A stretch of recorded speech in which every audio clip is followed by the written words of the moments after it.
अगर झूठ ही बोलना है तो एक ही क्यों बोलते हैं? वो कह दे कि हर घर में जितने आदमी हैं सबको मैं नौकरी दे दूंगा। तो दुनिया में जो चीज़ संभव नहीं है वो आप बोल रहे हैं। अगर एक आदमी, सही आदमी उनको विश्वास करता हो इस बात पर, तो उनके अपने जो मतदाता होंगे वो भी अगर इस बात पर विश्वास करते होंगे तो आप दिल पर हाथ रख के बोल दे, बच्चे के सर पर हाथ रख के बता दे, तो मैं मान जाऊंगा। ये संभव है? मतलब कि वो झूठ बोल रहे हैं, इसमें कोई शक ही नहीं है। आप देख रहे हैं लाइव न्यूज, आपके साथ है सुधीर झा। बता दूं हमारी मौजूदगी रूनी सैदपुर विधानसभा के अखरी पंचायत में है और अभी हम माननीय सांसद श्री देवेश चंद्र ठाकुर सहित हजारों समर्थक के साथ अखरी पंचायत में हैं और जानकारी लेंगे हम अपने सांसद महोदय से। सर को बहुत बहुत नमस्कार है, क्या कहेंगे सर?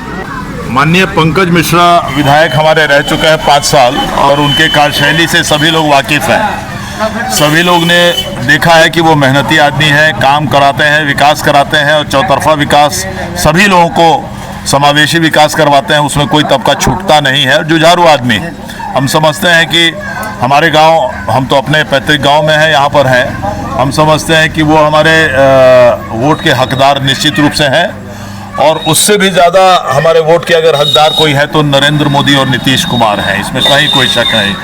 नीतीश कुमार जी ने जो काम कराया है पिछले 20 साल में यहाँ पर, हम समझते हैं पूरे देश में, इसलिए कि हमारे यहाँ जो विकासहीनता का खड्डा था वो खड्डा हिंदुस्तान का सबसे बड़ा खड्डा था। पिछले शासकों ने, आदरणीय लालू प्रसाद यादव जी ने कभी विकास पर ध्यान नहीं दिया, मस्करा करते रहे, विचाराला में फंस गए, कितने बार अंदर गए, वो सब अपनी जगह है, लेकिन विकास पर कभी उन्होंने ध्यान नहीं दिया। उन्होंने बस जातिवाद, अगड़ा पिछड़ा, फॉरवर्ड बैकवर्ड, फलना है, तो यही सब करते रह गए। लेकिन विकास कराने का काम अगर किसी ने कराया है, और सभी, कोई तबका नहीं है जो उस विकास से छूटा हुआ है। अब जान लीजिए पूरे देश में कहीं भी किसी भी जिला परिषद में 20% महिलाओं के लिए आरक्षण नहीं है पूरे देश में। यहाँ जितना बच्चियों को, लड़कियों को उन्होंने पुलिस फोर्स में भर्ती किया, पूरे देश में कहीं नहीं हो। ये सब अजूबा प्रयोग उन्होंने किया जो बहुत सफल जिसमें रहा। बच्चियों को स्कूल भेजने का काम उन्होंने किया। हम लोग जब पहली बार आए थे सरकार में, पहली बार जीत के वो आए थे, तो बच्चियां 5 लाख, पूरे बिहार में 5 लाख बच्चियां खाली स्कूल जाती थी। तब उन्होंने पॉलिसी निकाला, बच्चियों को यूनिफॉर्म दिया, वर्दी दिया, बच्चियों को जूती का जोड़ी दिया, बच्चियों को साइकिल दिया, और तब ये हुआ कि 3-4 साल के अंदर जो 5 लाख सिर्फ बच्चियां जाती थी स्कूल में, 75 लाख बच्चियों का संख्या हो गया जाने का।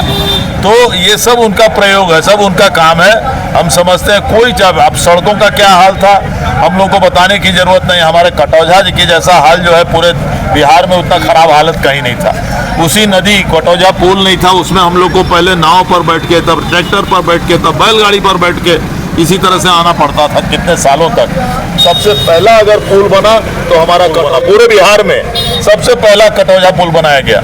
तो रास्तों का हालत आप देख रहे हैं, सभी जगह चकाचक रास्ता, चाहे हाईवे हो, नेशनल हाईवे हो, चाहे ग्रामीण सड़क हो, किसी को कोई रास्ते के बारे में कोई बता नहीं सकता है कि कहीं पर कोई दिक्कत है। वैसे ही बिजली के बारे में पुराने जमाने में कभी याद करता था लोग, जो 3 दिन पहले आयल रही, 4 दिन पहले आयल रही बिजली।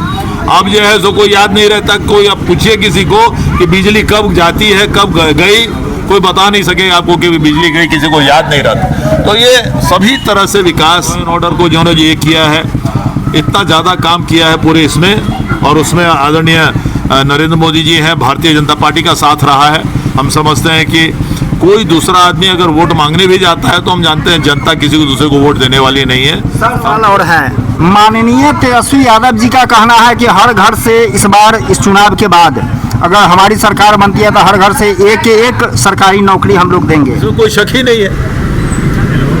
माननीय सांसद सीतामढ़ी श्री देवेश चंद्र ठाकुर जी का कहना है कि आरजेडी पार्टी जो है सबसे बड़े चापलूस पार्टी तेजस्वी यादव जी, उनका जो झूठा वादा जो है उस बहकावे में ना जाएं और एनडीए को अपना चुनाव करें। तो इसी के साथ मिलते हैं अगले वीडियो में। जय हिंद, जय भारत।